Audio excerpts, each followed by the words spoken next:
Tapi ini lama-lama kok pandangan gue kayak menangkap suatu objek yang gue rasa aneh gitu. Anjir, itu apa ya? Kok kayak bayangan hitam. Gue mikirnya apa itu bayangan pohon pinus yang entah nih bayangan ini tersorot dari cahaya sebelah mana gitu, cahaya matahari yang sebelah mana. Tapi gue pikir-pikir, tapi kok dia gerakannya tidak mengikuti daun-daun si pinus ini gitu. Nah, malamnya nih jam 8 malam, masih jam 8 malam Nil, ada suara tuh kayak ketawa terus menggema. Jadi suaranya ho ho ho ho ho gitu. Tangan besar gitu, dia terus berbulu dari luar masuk ke sleting tenda. Jadi kayak tangannya doang gitu dari luar masuk, dan itu besar banget kan tangannya.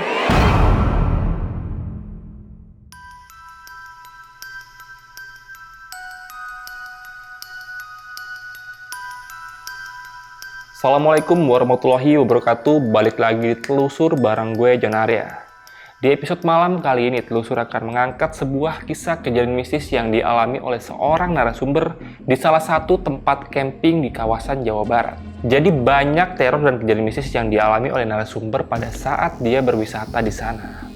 Bahkan kejadian ini bukan cuma dialami olehnya, tapi juga dialami oleh beberapa temannya. Penasaran dengan cerita bakal seperti apa? Saksikan terus Telusur.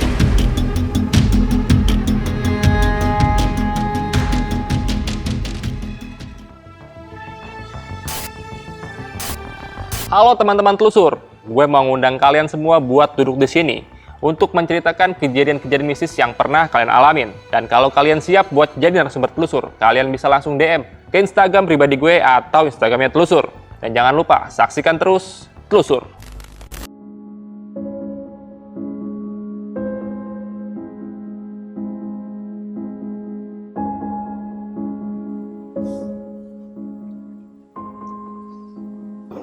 Assalamualaikum warahmatullahi wabarakatuh, Kamilda. Waalaikumsalam Bang. Sehat kabarnya, Kak? Sehat alhamdulillah. Ya, alhamdulillah kita bisa ketemu lagi, Kamilda ya. Kamilda sekarang lagi sibuk apa nih sekarang? Sekarang lagi sibuk kerja aja Bang. Kerja aja nih ya? Iya, lagi banyak audit soalnya. Wah, luar biasa nih Kamilda, datang jauh-jauh dari pedalaman Tangerang ya, Kak ya? Iya. Kak, tadi di belakang kita sempat ngebahas nih kalau Kamilda ini pernah ngedapatin kejadian yang bisa dibilang menyeramkan di daerah camping ya, Kak ya? Yang pernah Kakak alami di tahun 2023 lalu. Betul. Wah, oke Kak, ini penasaran nih Kak, gue pengen dengar ceritanya nih Kak. Jadi kisi-kisi seperti apa sih Kak kejadiannya Kak? Jadi kisi-kisinya ini gue ke tempat camping itu karena gue emang sengaja nyari yang hidden camp Bang. Pertama, karena gue nyari sepinya kan. Terus kedua, ketika nge-camp di situ gue kayak ada melihat sesuatu yang gue rasa gue sangsi nih, ini bayangan sosok atau emang bayangan pohon aja. Tapi ternyata jawaban penasaran gue itu terjawab di sebulan kemudian ketika temen gue yang gue ajak ke situ balik lagi untuk melakukan pre-wed. Nah di situ tuh jawabannya yang gue dapat, dan ternyata memang dari ciri-ciri pengalaman temen gue mengarah ke sosok.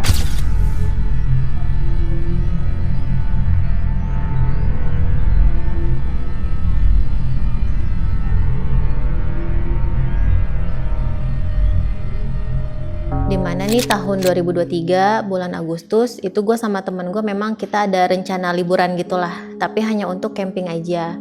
Dan gue pun pengen camping tapi di tempat yang masih terjangkau gitulah, yang kayak deket-deket Bogor atau sekitarnya. Cuman kita kan tahu ya kalau misalnya camping di weekend itu rame banget pasti. Dan gue juga lagi demen cari yang hidden camp atau camping-camping tuh yang tempatnya sepi lah. Terus akhirnya gue cari nih, gue googling, sampai akhirnya gue nemu satu tempat camping di mana dia ini banyak spot, ada jembatan, terus dia juga punya area penangkaran hewan gitu, terus ada villanya juga, bukan villa sih, kayak rumah-rumah untuk penginapan gitulah. Saking banyaknya spot itu, terus gue ini dong cari di Google ulasan gitu ya, tempatnya tuh seperti apa, akomodasinya seperti apa, segala macem. Ternyata nih ketika gue lihat Google ulasan itu 2 tahun atau 3 tahun sebelumnya dia ratingnya jelek, ratingnya 1. Tapi rating 1 ini dikarenakan tuh biaya parkir yang terlalu mahal, terus adanya konflik antara si penjaga parkir dengan pengunjung. Cuman kan gue tetap pengen ke situ, cuma gue kayak harus nyari tahu dulu sampai akhirnya ternyata ada jalur alternatif nih, dimana gue nggak harus jalur ke parkiran yang banyak kasusnya, tapi gue ada parkiran resmi lagi yang memang tuh jalur baru dibuka. Dan gue pun kesana gue ngechat adminnya dulu nih, admin atau penjaga si campingnya. Oh iya boleh kak, katanya boleh registrasi dulu atau boleh DP dulu, silahkan. Nah berangkatlah nih gue, dan gue nih berangkat berempat doang. Jadi gue, suami gue, temen gue sepasang. Jadi suami istri, total berarti 4 orang ya. Dan kita berangkat dari rumah itu Tangerang jam 1 malam. Jadi itu cuma menghabiskan sekitar 2 atau 2,5 jam lah ke lokasi itu ya, atau 3 jam lah paling lama. Karena masih banyak waktu banget nih pas kita sampai tuh sekitar jam 3-an atau jam setengah 4 ya. Kita ngobrol dulu nih sama penjaga parkir. Biasalah ngulik tentang ada apa sih di daerah sini kok bisa sampai ada case seperti itu, yang mana nih googling atau ulasannya tuh bisa sampai bintang 1 segala macem. Dan itu pun area parkirnya lumayan angker. Dan gua nggak bisa langsung ke tempat camp karena dia tuh buka registrasinya jam 6 pagi. Jadi ya udah nih kita menghabiskan malam pagi buta itu dengan ngobrol sama penjaga parkir. Tapi memang saat itu penjaga parkir tuh nggak ada yang ngomong tentang horor atau apa segala macem, hanya membahas konflik-konflik di area tersebut aja.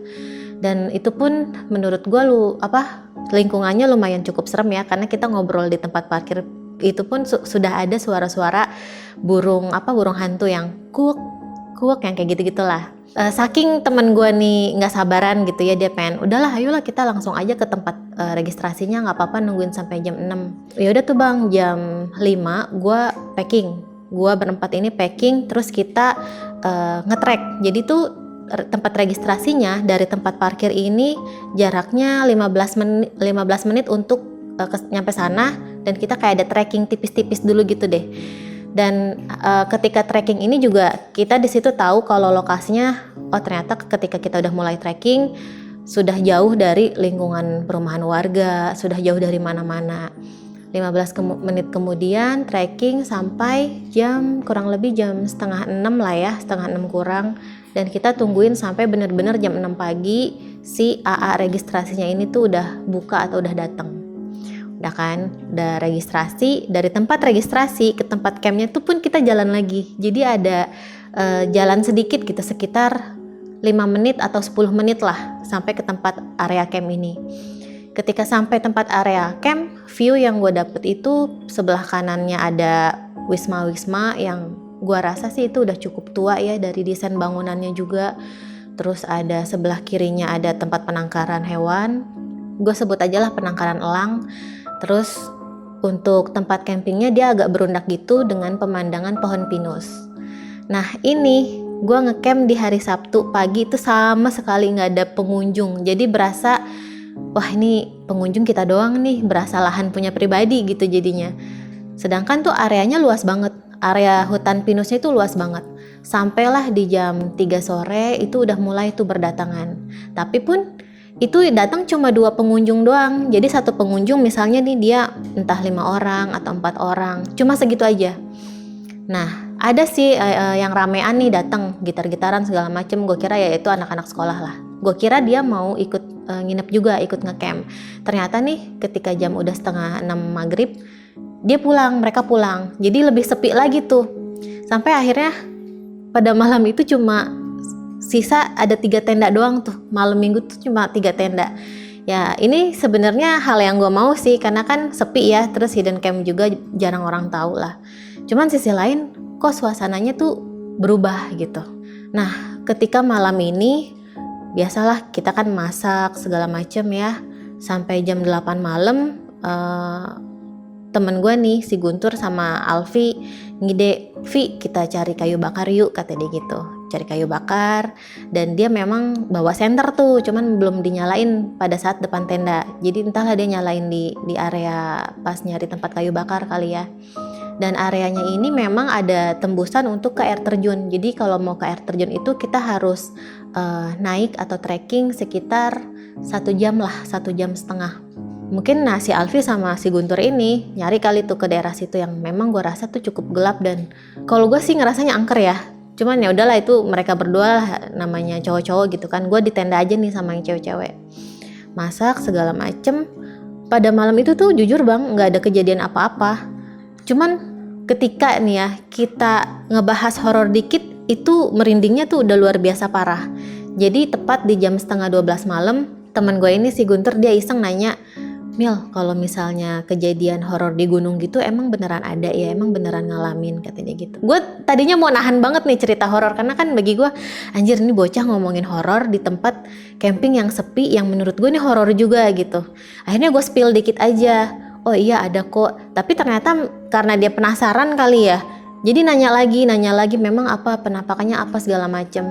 Yang akhirnya nih gue nyebutin cuma sekilas aja lah, "Oh adalah pernah waktu itu di Gunung Gede bla bla bla segala macem." Itu baru sedikit gue spill cerita, tiba-tiba nih suasana udah langsung berubah, udah bikin merinding semua orang. Semua orang tuh maksudnya gue berempat ya, gue, Alfi, Guntur sama si Devi itu udah langsung yang wah merinding. Terus tadinya gue cerita itu di depan tenda, gue nggak berani lagi tuh. Padahal gue nggak liat apa-apa, tapi kayak tertekan sama hawa yang bener-bener bikin gue nggak enak gitu.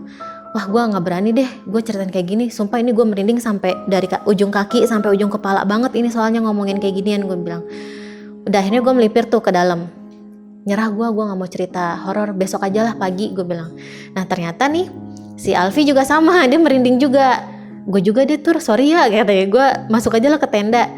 Niatnya nih si Guntur dia mau tidur di hemok bang, di samping tenda semalaman, karena dia pikir adem nih ya gitu, enak segala macem. Sampai akhirnya dia yang oke lah gue juga masuk lah, nggak jadi gue tidur di hemok sampai segitunya.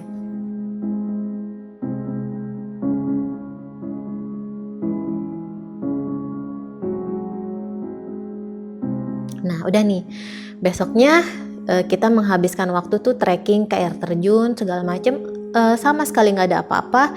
Sampai tiba di sore hari nih bang. Sore hari ini sekitar jam berapa ya, jam 3-an lah ya, lewat asar.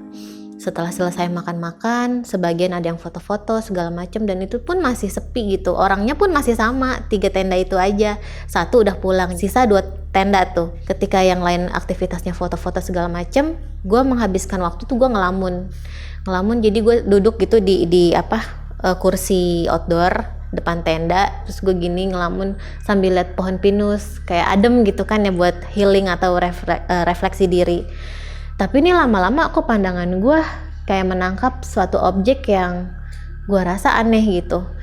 Itu kan pohon pinus kan, kalau misalnya kita ngeliat ke atas tuh dia kayak membentuk bundaran gitu kan ya, kalau misalnya kita lihat dari bawah. Lama-lama ini ada suatu sosok bayangan hitam, yang mana nih gue mikir anjir itu apa ya, kok kayak bayangan hitam. Gue mikirnya apa itu bayangan pohon pinus, yang entah nih bayangan ini tersorot dari cahaya sebelah mana gitu, cahaya matahari yang sebelah mana. Tapi gue pikir-pikir, tapi kok dia gerakannya tidak mengikuti daun-daun si pinus ini gitu, beda sendiri. Dia gerakannya kayak yang goyangannya itu beda sendiri lah. Tapi itu jelas tuh di mata gue, bayangan tinggi hitam besar. Lama-lama gue kesuges dong. Terus udah tuh gue putusin suges gue nggak lagi merhatiin bayangan itu. Terus gue bilang ke anak-anak, gue nyariin anak-anak, gimana nih kita mau ngecamp semalam lagi atau kita udah pulang aja? Tanggung Mil, kalau misalnya mau pulang nanti aja lah, kata dia gitu jam 6. Jadi tuh temen gue nih, si Guntur ini bener-bener dari jam 6 pagi sampai besoknya jam 6 maghrib tuh baru dia mau balik. Jadi tidak ada waktu yang terbuang gitu. Sedangkan bang, jam 5 sore itu tenda-tenda udah pada nggak ada. Jadi sisa tenda gue sendiri. Kita mau ke registrasi juga jauh kan, jalannya masih yang 10 menit lagi gitu. Nah udah nih, temen gue yang cewek ini dia mandi segala macem, gue nyuci piring. Dan itu toiletnya tuh ada 2. Jadi toilet yang di atas, yang deket sama jalur trek ke air terjun, sama toilet di bawah. Gua nyuci piring di toilet paling bawah nih. Toiletnya ada berapa bilik ya? Kurang lebih ada 5 bilik lah. Terus di sampingnya dia ada kolam. Gue nggak ngerti itu kayak kolam penampungan air hujan gitu, jadi tembus ada kerannya. Jadi kalau misalnya mau wudhu atau nyuci piring atau segala macem, langsung dari air si kolam itu. Yang mana kita tahu air itu adalah penampungan dari air hujan gitu. Jadi nggak ada pipa paralon untuk ngisi ke kolam itu. Di belakang si toilet ini itu tuh udah tebing bang, udah tebing yang itu udah hutan banget lah, udah tebing. Gua nyuci, jadi posisinya letter L. Ini kolam, ini toilet. Gue di sini, terus ini kayak jalur masuk lah, jalur masuk dan keluar. Nah, karena gue mencuci piring itu membelakangi jalur masuk dan keluar, itu nggak tahu kenapa ya, feeling gue bawanya pengen nengok terus tuh ke belakang. Kok gue cemas ya gitu, kok gue gelisah, bentar-bentar ngegosok, gue langsung begini lagi nengok ke belakang. Bentar-bentar kayak gini lagi. Karena tuh kayak ada hawa ada orang yang datang ke kita gitu, dan gue takutnya pengunjung lain, tapi pengunjung sama sekali udah pada pulang, nggak ada banget gitu. Akhirnya nih dengan mantap hati gitu ya, ketika gue udah ada feeling ada orang lewat di belakang, gue langsung nengok begini, bener-bener langsung nengok, dan itu terlihat bang. Jadi ada satu sosok yang memang dia melintas ke arah belakang, misalnya ini bilik-bilik ini ya, bilik-bilik toilet nih, dia tuh lintasnya begini, jadi ke arah belakang toilet. Terus gue sanksi tuh, ini kan tebing ya, emang di belakang toilet ada rumah lagi. Tuh gue berusaha mencoba berpikir positive thinking lah, karena kan namanya pegunungan ya, takutnya ternyata dia ada jalan berundak ke bawah gitu kan, dan ternyata di situ ada lingkungan warga. Cuman yang gue aneh lagi, oke lah, katakan, gue sambil nyuci piring tuh gue sambil mikir, oke lah, katakanlah ya itu warga yang memang ada jalur pintas ke situ lewat belakang kamar mandi.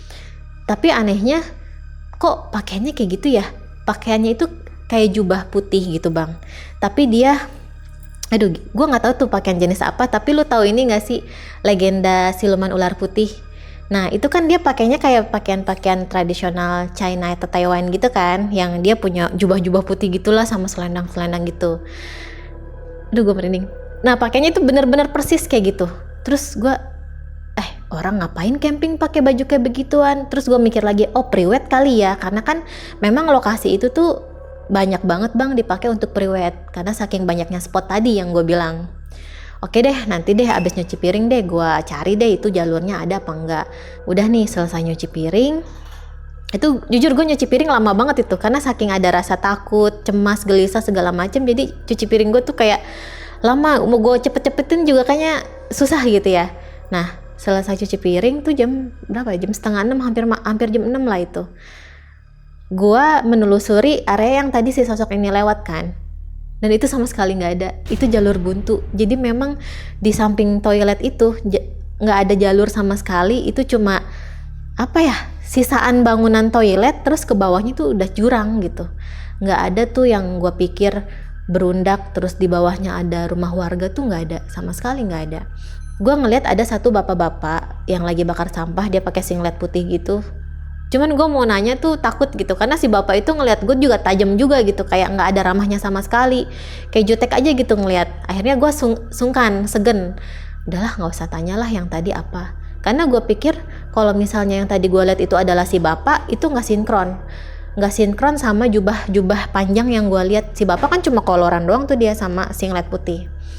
Nah udahlah nih bang, pulanglah kita tuh kita bener-bener pulang berangkat dari situ jam 6 pas dari lokasi camping jam 6. Terus kita ke tempat registrasi, kita lapor tuh sama si AA jam 6:10, itu udah maghrib juga tuh.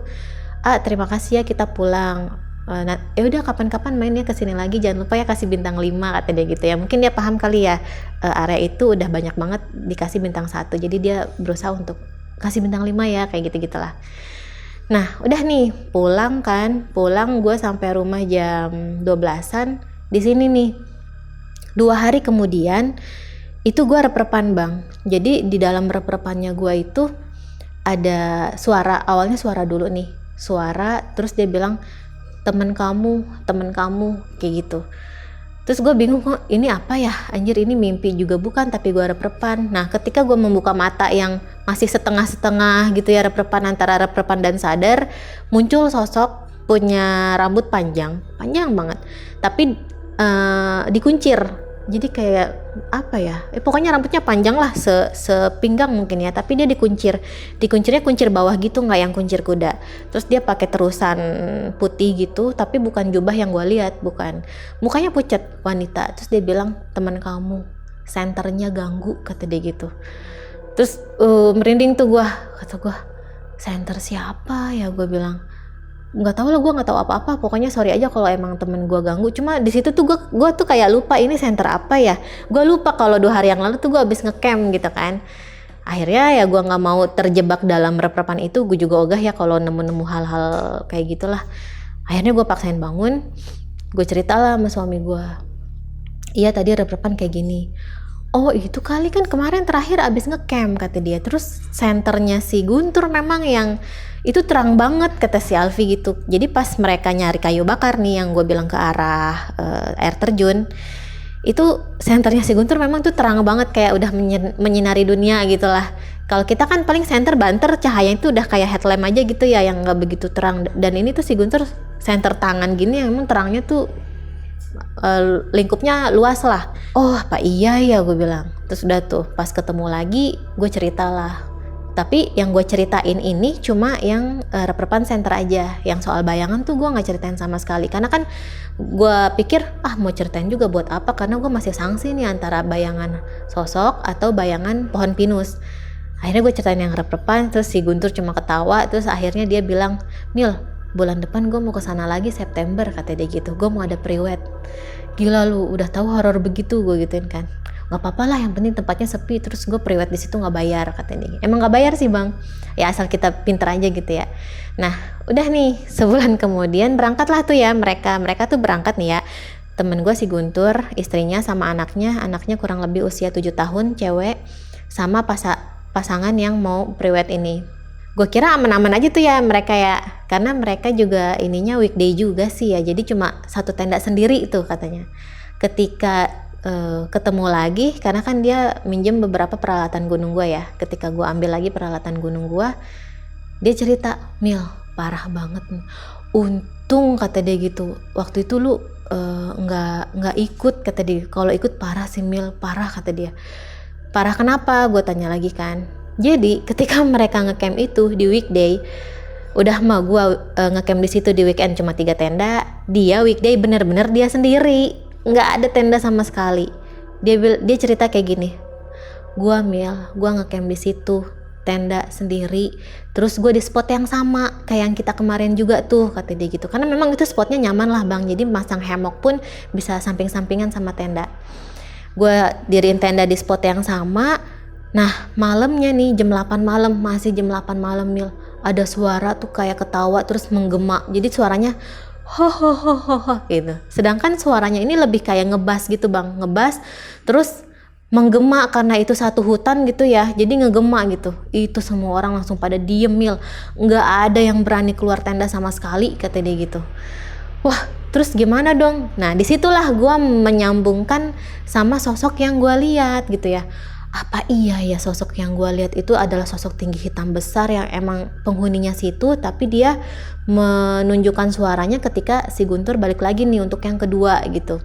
Terus ada apa lagi? Gue bilang, iya tuh udah suara ketawa, semuanya nggak pada bisa tidur. Udah masak juga itu sampai di benar-benar di depan. Jadi badan di dalam tenda, kompornya yang di luarnya gitu. Udah sampai segitunya. Kalau pas zaman bareng sama gue kan, gue emang bener-bener masaknya tuh di depan tenda tuh jeda 2 meter lah ya. Ada lagi, kata dia, anak gue, kata dia gitu. Jadi pada malam itu sekitar jam 10 atau jam 11 malam, anak gue nih katanya melihat ada tangan besar gitu, dia terus berbulu dari luar masuk ke sleting tenda. Jadi kayak tangannya doang gitu dari luar masuk, dan itu besar banget kan tangannya. Anak gua sampai nangis Mil, kata dia gitu, nangis, papa itu ada tangan monyet. Cuman karena anak kecil ya taunya hewan berbulu itu adalah monyet, jadi dia bilangnya tangan monyet gede banget gitu. Nah pada saat yang sama itu kan si dua pasangan yang lagi prewed ini tuh udah tidur tuh. Kebesokannya si pasangan prewed yang cowoknya nih, dia cerita, kata dia di dalam tidurnya itu dia sempat mimpi ada sosok hitam besar berbulu yang nyamperin tendanya dia, katanya gitu. Nah, ini kan berarti relate nih Bang, antara yang gue lihat cuma siluetnya doang, terus yang dilihat sama anaknya temen gue itu, sama yang si pasangan yang mau prewedding ini gitu. Udah tuh dari situlah lu udah tahu di situ horor, gue bilang angker. Kenapa masih di spot itu lagi? Kenapa lu nggak yang di Wisma? Gue bilang karena kan di situ ada penginapan Wisma ya, dan harganya tuh masih terjangkau gitulah. Terus dia bilang, Mil, Wismanya aja horor begitu, kata dia. Udahlah gue mendingan di luar aja, maksudnya masih berasa aman kali tuh ya temen gue. Tapi ya udah, akhirnya dia tidak memilih Wisma, memilih nginep di tendaan gitu. Tapinya malah jadinya kayak begitu. Tetap aja dia mendapatkan hal-hal yang horor gitu. Nah ketika pulang itu ya udah gitu, nggak ada alhamdulillahnya nggak ada hal horor apapun yang ngikut dia. Dan gue juga enggak istilahnya tuh kalau kata orang ketepak lah atau apa, orang habis jalan jauh terus malah gue yang ngalamin gitu. Gue nggak kayak gitu alhamdulillah. Dan ya udah, jadi gue cukup tahu aja ternyata memang masih ada tempat camping yang lumayan angker banget gitu, yang gue rasa ya kalau buat konten creator silahkanlah ke sana. Itu rekomendasi gue ya. Itu sih Bang John cerita gue yang terbaru 2023 kemarin. Kamilda, terima kasih banyak sudah mau datang dan menceritakan kejadian mistis yang pernah Kamilda alami bersama dengan suami dan beberapa teman Kamilda. Kak, untuk kejadian kedua ini kan lebih banyak diganggu ya Kak ya? Iya. Dari teman Kamilda sendiri nih. Pada saat di kejadian kedua itu yang datang ke sana berapa orang totalnya Kak? 5 orang? 5, satu tenda mereka doang. Satu tenda untuk 5 orang ya? Iya, satu tenda untuk 5 orang. Satu orang anak kecil. Itu anaknya umur berapa? Kurang lebih 7 tahun Bang. 7 tahun ya? Waktu pertama Kamilda ke sana bersama dengan suami dan teman Kamilda, Kamilda kan sempat melihat sosok wanita dengan pakaian serba putih. Iya. Nah itu yang lihat Kamilda doang, apa ada dari teman Kamilda atau suami Kamilda juga ngeliat nih? Enggak sih, itu gue doang yang lihat. Karena gue kan nyuci piring di toilet yang tadi gue bilang ada kolam. Itu benar-benar ada gue sendirian aja. Jadi yang lain tuh masih di tenda. Dan itu pun mereka sempat khawatir kayak yang, kok si Milda nggak balik-balik ya gitu. Coba Vi, susulin Vi, kayak gitu-gitulah. Wah udah gampang, dia mah berani lah kayak gitu. Padahal saat itu tuh gue berharap banget ada yang nyusulin gue, karena setakut itu tuh gue Bang. Biasanya gue ya udah cek aja lah, nyuci aja. Tapi pada saat itu yang tadi gue bilang, gue mau nyuci cepet juga kayaknya serba salah, nyuci lambat juga gue salah, karena ditekan sama suasana merinding tadi gitu. Kalau untuk suasana tempatnya itu minim penerangan kah atau ada beberapa lampu gitu di sana? Minim banget. Minim banget. Berarti bener-bener gelap total di sana. Gelap total kalau malam. Kita cuma dikasih saluran ini aja stop kontak gitu ya, dan itu pun nggak banyak lah. Kalau di spot gue tuh masih kejangkau tuh kabel stop kontaknya. Dia penerangan dari situ aja, kita nyolok listriknya. Selebihnya nggak ada.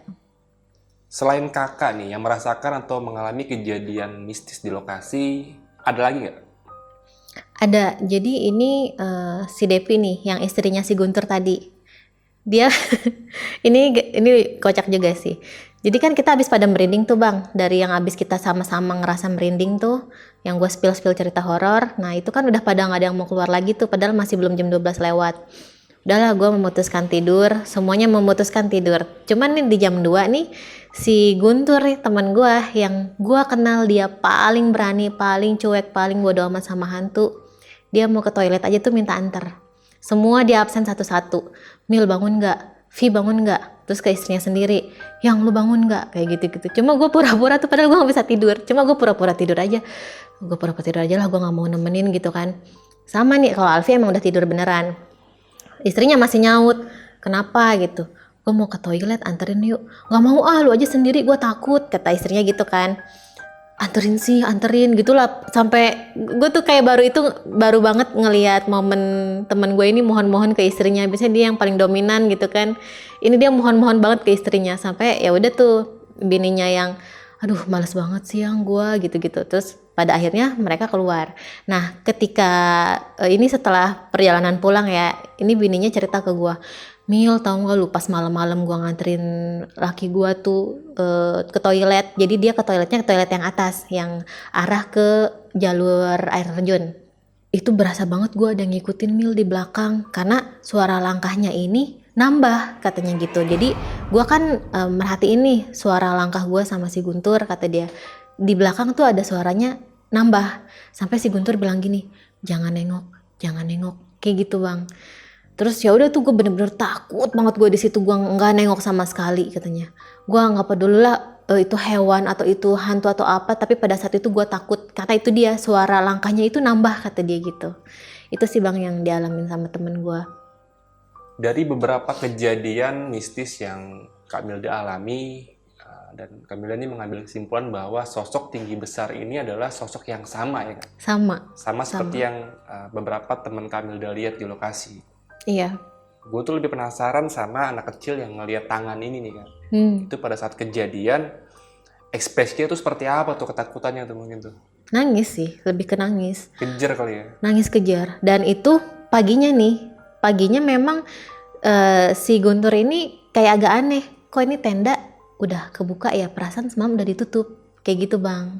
Pada saat si anak kecilnya nangis katanya masih ketutup tuh tendanya. Tapi pas pagi resletingnya udah kebuka. Dan si Guntur nanyain ke satu-satu orang tuh sama sekali katanya gak ada yang ngebuka. Kayak gitu. Pada saat Kak Milda kesana itu posisinya sepi. Tapi kalau saat ini apakah masih sama seperti kemarin, sepi atau rame gitu? Kayaknya kalau ini udah lumayan rame deh, karena kan gue follow ada IG-nya. Jadi tuh dia kayak secara bertahap udah yang oke nih, banyak komunitas dari yang apa tuh kalau misalnya naik gunung TikTok tuh komunitas pelari atau komunitas apa gitu yang mereka senangnya TikTok bukan yang naik gunung terus camp kayak gitu-gitu. Itu udah mulai rame di situ. Terus ada acara gathering kantor pernah juga. Ya gue sih bersyukur ya, mudah-mudahan rame terus biar ya nggak terlalu angker gitu. Karena pada saat temen gue ini datang untuk yang kedua kalinya, dia kan ada foto prewed ke jalur air terjun juga tuh. Dia bilang gini, tau gak lu, gue buka jalur kata dia gitu. Jadi dari tempat camp sampai air terjun itu dia pakai pisau buka jalur. Jalurnya udah nutup, padahal cuma selang sebulan kurang doang dari pas kita pertama kali ke situ kata dia gitu. Oke, itu mungkin saking sepinya kali ya? Saking sepinya. Jadi nggak ada yang kesana dan jalurnya ketutup sama ilalang ya? Betul. Oke, Kak Milda terima kasih banyak ya. Sehat selalu. Salam juga untuk keluarga di rumah. Terima kasih. Assalamualaikum warahmatullahi wabarakatuh. Waalaikumsalam warahmatullahi wabarakatuh.